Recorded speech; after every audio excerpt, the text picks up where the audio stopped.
Fire Emblem 4, it's a pretty big deal, and yeah, of course, it's not treated as much, as a super big deal nowadays. But that's not what we're really here to talk about. We're just here to discuss the story of this game. So let's get into it. So, of course, obviously, it starts with the whole Edain being captured, and the barbarians of Verdain doing such a uncouthly act or whatever. But so Gandalf wants to do some unsavory things to Edain. What a shocker! But this is I guess relatively par for the course here in Yggdrasil. Of course, child hunts, child burnings. They become relatively commonplace in this general scape of things, and that's just a thing. That's just a part of the history that Yggdrasil faces. But of course, now in this current era, people are living, relatively humbly, as you might refer to it as. But of course, things don't get erased as simply as you'd like them to.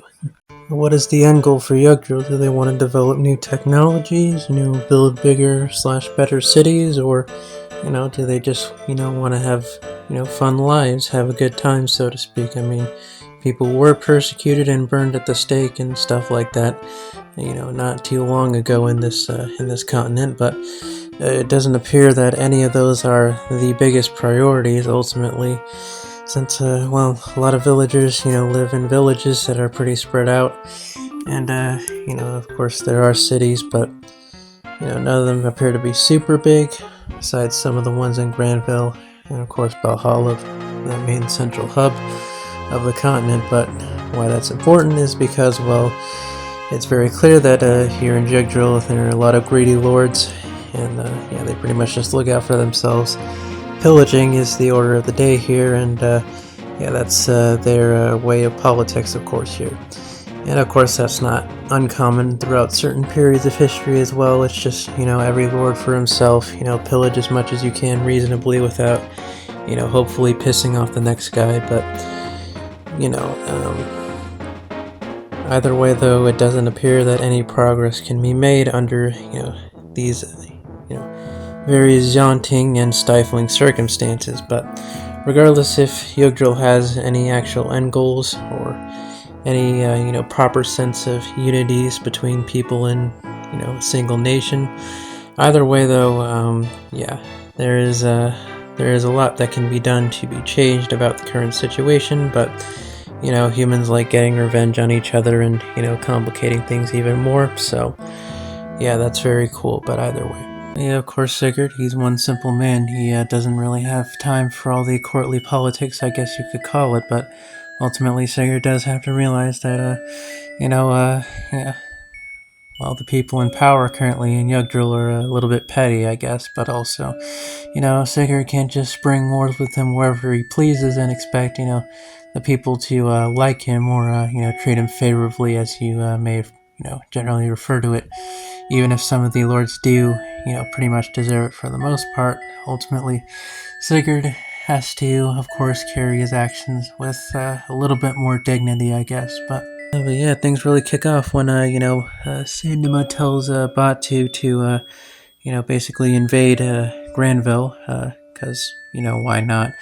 But of course, this is all a ploy by the Laturian Order to get Sigurd to ultimately invade Verdain, as obviously Gandalf does have a little bit of something for women, and doing some interesting things to beautiful women, as he would deem. And obviously Sigurd, he is a stander of justice. He's not going to stand for Edain just being floozied across the border like a common buckstress, as you would say. But either way, regardless of what Sigurd thought of the whole situation with Gandalf, abducting the woman and the other barbaric Verdanites such as Kimbaith, ultimately though, his actions of course still have consequences. He is invading another country, even if it was technically approved by Valhalla. But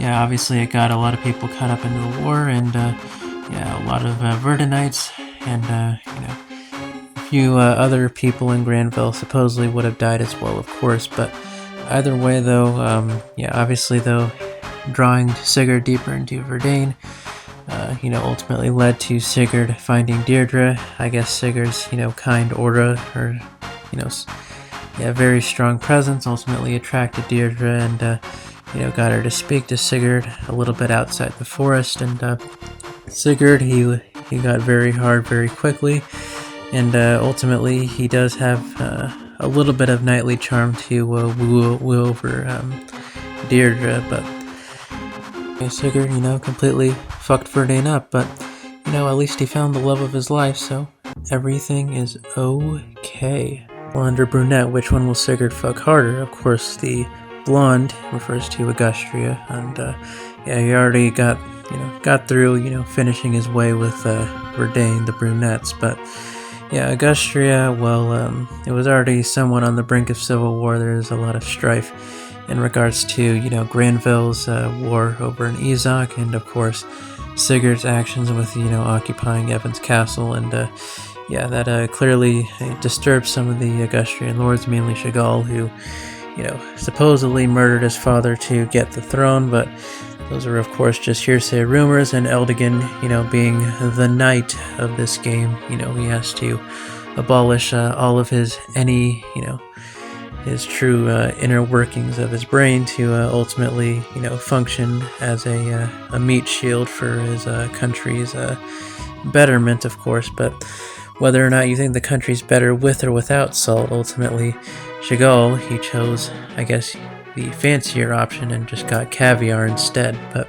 that's neither here nor there. Ultimately, Chagall, he wasn't exactly someone who enjoyed waiting for his food as well, and he just kind of stormed into the kitchen and gave himself a little bit of a curtsy. But basically Chagall, allowed Augustria to fuck itself in the ass before Sigurd could do the deed. But Sigurd's not completely, scot-free. He did watch the action unfold, as you would say.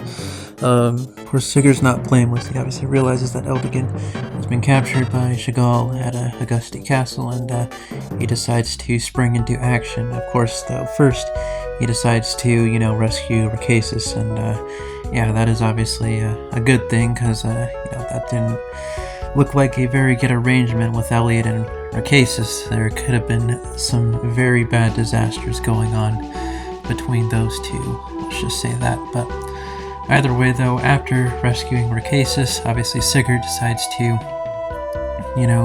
save Eldigan essentially, but also, help the villages that are being raided by Macbeth's goons. But Sigurd's army, they murdered half of the Augustrian lords, and they still kind of brought war and stuff to Augustria regardless. And Sigurd, well, there's nothing he could do. It was his natural instincts to help all those people in the villages and stuff like that. And of course, he wanted to save his good friend Eldigan, from imprisonment. But either way, though, of course, though it is unfortunate, Sigurd's actions, I'm not blaming them necessarily, but he still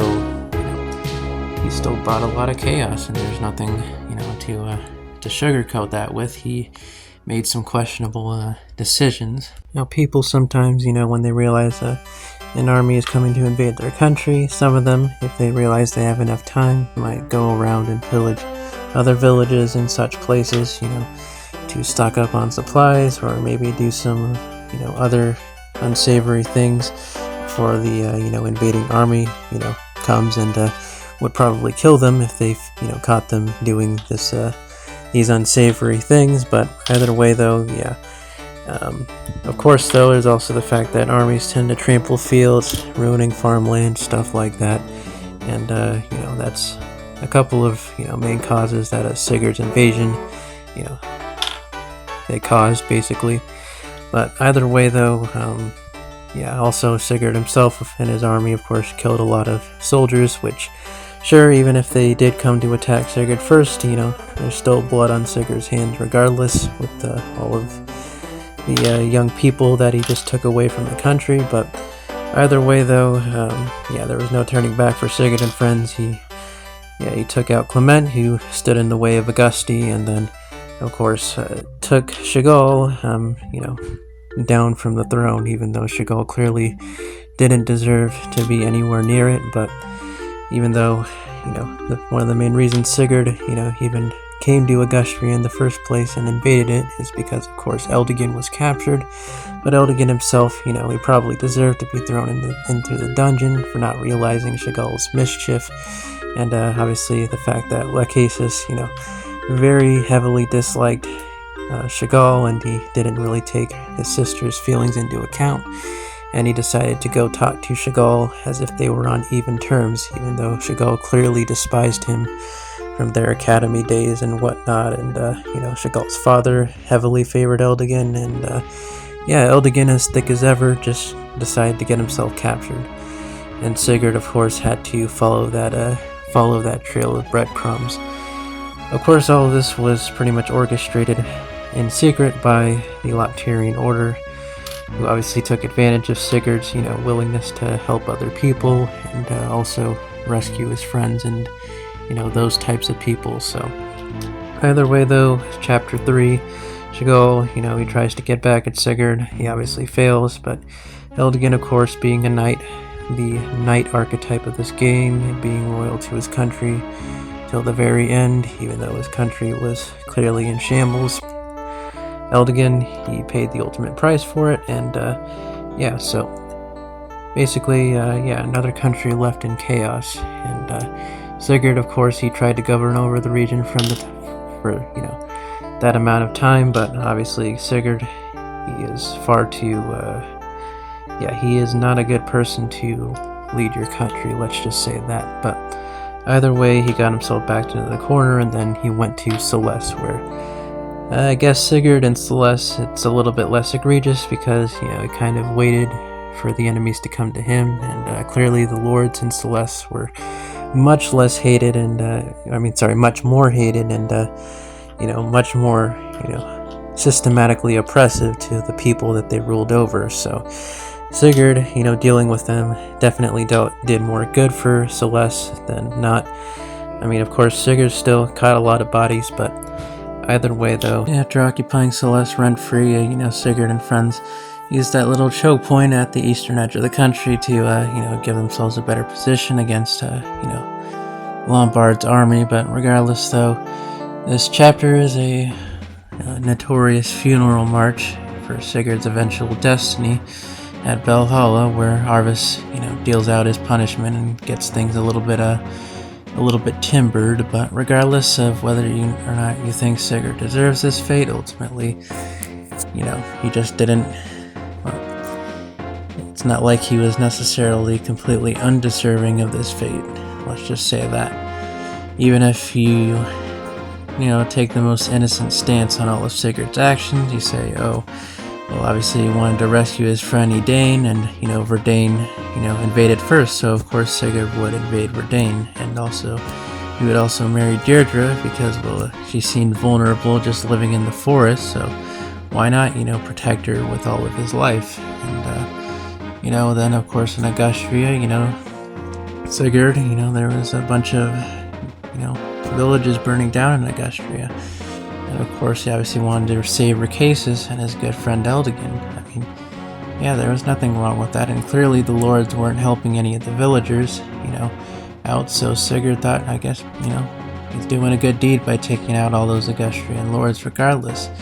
And then, removing Chagall, he had to do it just because, Chagall broke his oath, I guess, and, Sigurd, well, he lost his friend, his very best friend, who he tried to save in chapter 2, but oh well. And then, of course, in Celeste, he just defended himself and the people, the innocent people of Celeste, and then eventually he went on to, deal with the treasonous nobles, Lombard and Reptor. And then, he got his due diligence, he headed back to Valhalla and, deserved a long-needed rest, so to speak. But even if you, somewhat take all of Sigurd's actions at face value and, think he's a pretty good guy, ultimately, he caused far more chaos, and he still killed a bunch of people, regardless of your opinion on him. But either way, and of course, that also brings back the Leptirian Empire, which, obviously none of the humans on the continent wanted to ever come back at all. But I guess Sigurd was he was a Jenga block. He was the salt that tipped the camel's back. He was the broken third hinge, as you would call it.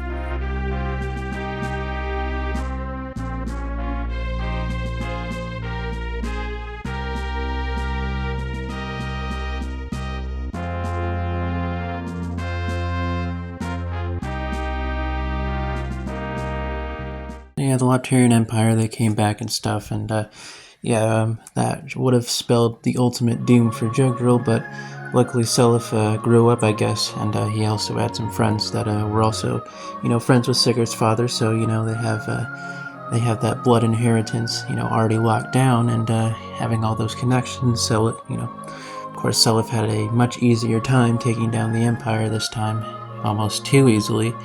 Of course, he did have the help of a crusader, of course, who had a little bit more wiseness and experience than all the plebeians, in the rest of Jugdrill. But whether or not you think Lewin here is truly a good role model, ultimately, he reversed the course of Jugdrill's history very easily in concert with Seliph. So, yeah, it did feel a little bit scripted in a certain way, but ultimately, Seliph, in the end, he did what he adorned to do. Though, of course, during the second half of the war, there are some other interesting things that did come up, of course. There's Julia, who forgot, the fact that her brother tried to kill her, obviously her brother changing into a completely different person, and then, attempting to extort her from the world, but obviously Deirdre saved Julia, and Julia just completely forgot about that, and she was just kind of there. But either way, though, of course, the fact that she obviously, blocked out something that was so traumatic and so untelling, as you would say, that her brother just completely, snapped, all of his realities and, went into a different, completely, different set of state of mind and, all that jazz. And, she just forgot that very important moment in her life, just like that. And of course, obviously, this isn't an uncommon thing necessarily, but, people forgetting some of the most important things in their life, some of the most, groundbreaking events that, have a lot of history behind them. That is an unfortunate thing that, sometimes that, you really generally don't want that, because, even if the tragedy is a little bit too much to bear, or a little bit too unforthcoming, that tragedy is still important for history's sake and remembering, all the bad things that may have gone on, and what they could possibly mean for the world. But either way, though, ultimately, though, Julia remembered, and what came out of it was Seliph and friends just rescuing her, and Julia taking care of the exoskeleton of her brother. But either way, though, of course, the pain of losing her brother in that way, it doesn't just go away. Obviously, you hope that if, Julia has some, aristocratic power, that it doesn't end up, hurting the continent in the long run. Of course, we sort of saw something similar to this with Hardin, who had some deep, pain for, realizing that Nina didn't love him in that game. Of course, who knows how strong Julia's feelings for her brother are compared to Hardin's, but it's clear that she did have to repress a considerable amount, just to get through this. But either way, we don't really know what happens, afterwards, or what that whole ordeal could entail. But either way, though, as for the other nobles of Jugdrill after the war, there is obviously some pain, but they don't feel as resentful, clearly, as Julia could potentially have felt. But either way, though, another interesting thing, I guess, is Gair, or Gale, whatever his localized name is. He obviously went to some foreign tricky land or whatnot, and drank the blood of a dragon. And he came back to Jugdrill, and he had some he had some wacky powers, some ESP, type jazz waz, celebaz, but apparently the people, at least, they didn't really see that as a bad thing for their sakes, of course.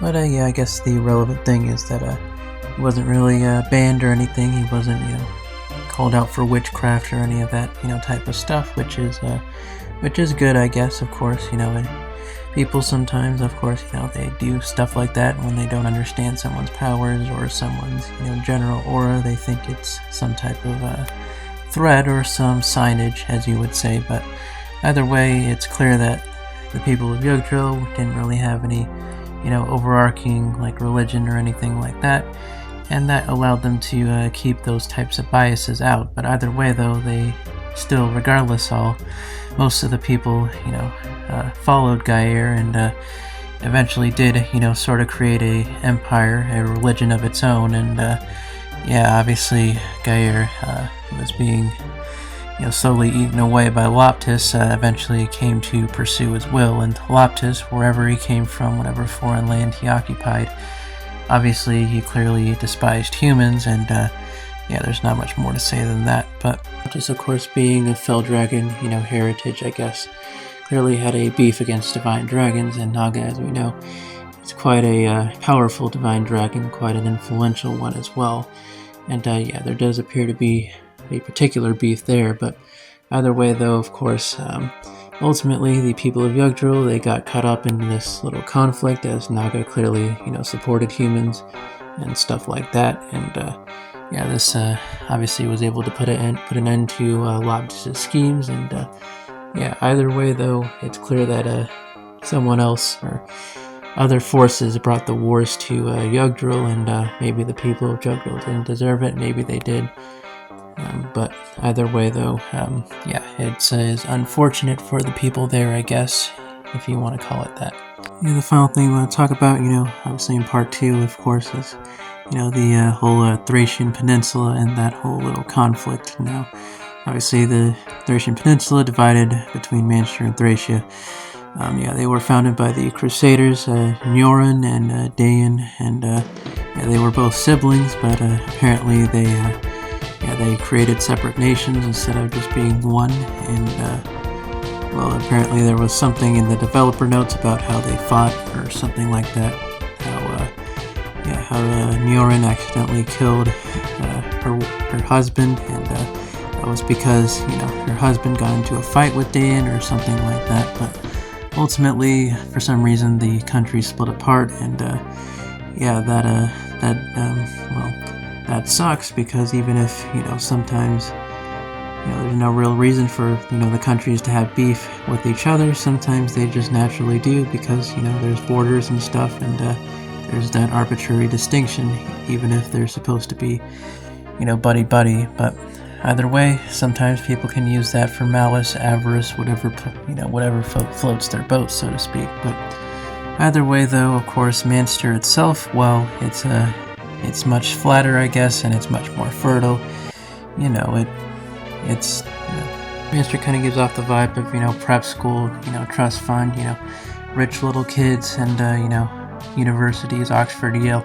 Basically, they seem a little bit arrogant, but ultimately they have a good economy and are pretty proficient. So ultimately, they have enough overall weapon and manpower to keep out the Thracians. But either way, of course, the Thracians much poorer and desperate, and obviously they just want to find the resources to survive. But ultimately, I guess there is a little bit of a barrier, a defecance between the two nations that somehow never seem to dissolve. But ultimately, though, of course, the Thracians do draw some comparisons to, say, like Norway and some of those Vikings. Norway is a fairly mountainous and infertile land, and yeah, you can kind of draw comparisons there. But ultimately, the fact that the people of Manchester are this ignorant, or this willing to keep out the Thracians with all of their might, instead of being somewhat reasonable and trying to either repair relations, maybe give out some goodie baskets of food to the Thracians, or just generally be civil at any level. It just doesn't doesn't come to fruition, and it eventually ends up making a king, King Trevant, who was ruthless in many different ways, and he basically just wants blood. Obviously, he feels sympathy for his people and the struggles they go through, but he's just a completely different menace who wants to take down Manster, who is very clearly evil to them and could conceivably be, quite evil to a number of people, given, just how much they've relatively lived in lavishness. But either way, though, of course, Thracian people, they have it much tougher in the mountains, those types of regions. They have rougher lives, but obviously it builds more character, as you say, and they have a lot more interesting stories to tell, as you could, sort of put it. As for Manster, which is obviously much more flat, and obviously the life, it has much more of a structure, and obviously, again, like prep schools, that type of arrogance, boils over, and eventually it doesn't last forever. Of course, something, like that akin to Britain, who tried to conquer everybody at one point, only to be, humbled, to a very, very meager halt in the current day. Of course, it's not exactly the same thing as Thracia. Thracia just kind of wants to do its own thing. They kind of put themselves on a little bit of a pedestal, but ultimately, there's obviously a cycle of violence and hatred that's been going on forever that just hasn't been able to be broken as well. And ultimately, it is an odd situation. Of course, Trevant does end up murdering Quan. Quan at least appears to be a stand-up guy, but obviously he did abandon his territory for a considerable time, of course, during the war with Sigurd. But ultimately, though, there's not much information on how he actually, ruled over his territory. But either way, of course, Trevant makes the dumb decision to attack Selif's army instead of, trying to parlay, something that would work to his favor. And ultimately, Selif had to take the matter of the Thracian Peninsula, into his own, feelers, as you would say. But either way, after Selif, of course, deals with that for right now, then goes on to Miletos to deal with all of those, that lovely situation over there with Hilda, and, all of her little Kremlin over there. And of course, obviously, there's a lot of horror involved specifically with Hilda. She's not even a Loptarian, but she is by far one of the most hated, despicable types of people you could ever find in these games. But regardless, though, obviously, Selif, goes on to end the war inside Granville, but ultimately, obviously, the Thracian Peninsula is left in the hands of Leif, and Leif himself, he had his own journey.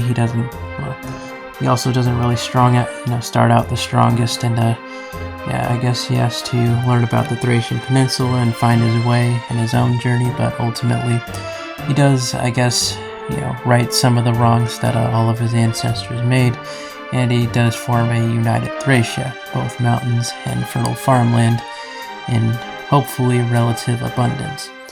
And obviously that's pretty cool, but either way, though, of course, I guess one could refer to it as satisfying, how, of course, Manster blocked off their gates, their walls, their arbitrary borders, from Thracians for so long, and then once they get invaded, and also the Thracians, basically unify the peninsula once again afterwards, and it's obviously a little bit of an untoward legacy that the country has to bear. And obviously other countries have their issues, but obviously this one feels a little sweeter. But ultimately, Leif, he's a relatively nice kid, so obviously in the end there's probably not going to be many hard feelings in regards to that situation. But either way, though, with all of the conflicts relatively resolved in Jugdrill, that's cool and all, but it doesn't really appear that there is any particular path forward. It doesn't look like there's any particular goals the continent has, even after, liberating the Loptarian Empire for good. You still really have no idea where the the continent of Jugdrill heads next, and where it could possibly go. Obviously, this war was brought about, thanks to a foreign dragon in Loptis, but the Jugdral continent, it doesn't really have a super strong identity on its own, I guess. So, well, regardless, other continents in the future in Fire Emblem definitely do have stronger identities, but that is for another time. Either way, though, in regards to this game, well, there's also, plenty of other things that make this game interesting. Of course, the talk conversations, the way the maps are constructed, the very weird ambiance, the dull graphics and stuff, that type of weird atmosphere, I guess. And of course, the music as well. They all contribute to, giving this game a certain mood. But ultimately, though, in regards to how innovative or, captivating it was at the time, obviously it's a much larger step up compared to what came before it, and all the atmosphere and emotion involved in this game also heavily outweighs the Fire Emblem games that came before it. And this game clearly, put itself, distinctified itself from the series that came beforehand, and set somewhat of a precedent for the series to come afterward. But again, I did mention something in there about, the series permanently changing from now on, and that's definitely true. There's a unique aura, a unique emotion, I guess, that started with this game, and it would pay, its dividends later on in the series as well. But obviously, the emotional, impact and scale of this game is, it's not to be underestimated at all. Even, there's even characters like Ishtar, like I mentioned, who, quietly, bore the brunt of some pretty terrible person being, Julius, obviously, and she kind of acted like a robot again, when talking to Julius. She just kind of bore all of her emotions, I guess, very deeply inside her heart, and she did her duty unflinchingly, and she ended up dying for it in the end. But it's just kind of a weird thing. She barely showed any emotion when she died, and she saved so many children from child hunts, and then she kind of just left and, was gone like that. And then, of course, there's also the fact that Forseti, of course, took over Lewin's body. Lewin was, pretty much set to die at the Battle of Valhalla, but the spirit of Forseti, created by the Divine Dragon, who created Forseti, obviously took over Lewin's body and helped guide Seliph through this very odd journey, and helped Seliph realize, of course, what the war was about, and some of the crazy things out there, that lie beyond just the continent of Jugdral. But ultimately, though, Lewin and Forseti, they're kind of just there, and of course, the biggest question is more so in regard to Naga. Naga is obviously clearly the leader of the, the 12 divine dragons who passed their powers on to the Crusaders, and it's obviously somewhat implied that, of course, Saint Haim, the person who wielded the Book of Naga back in the day, supposedly their spirit was taken over by the Book of Naga, like with Forseti, and they apparently existed in this continent as, taking on the form of humans, and they apparently influenced the continent in their own ways. Now, of course, there is some speculation as to Naga. They're very, very powerful, but they also get around a lot. They've obviously influenced the fate of both Jugdral and Arcania. They basically, helped humans in their final hour. They obviously clearly want the human race to survive, and of course, you don't really get much of a motivation, besides that, just the fact that in the most desperate hours, if humans wish to call upon them, apparently Naga pities them and gives them, the keys they need to win. And just like that, even though they're pretty much outnumbered, pretty much 10 to thousands, they're still able to turn the tides just like that. And that's obviously pretty important, but that doesn't really end up, paying any dividends in the story, at least not until later, much later down the line in Fire Emblem. But either way, that's the end of this video pretty much. We are going to do one more video on this game, trying to figure out the main theme, whatever, the main theme, what's kind of the point of this game, and we'll also discuss the music. But with that, yeah, I'll see you later.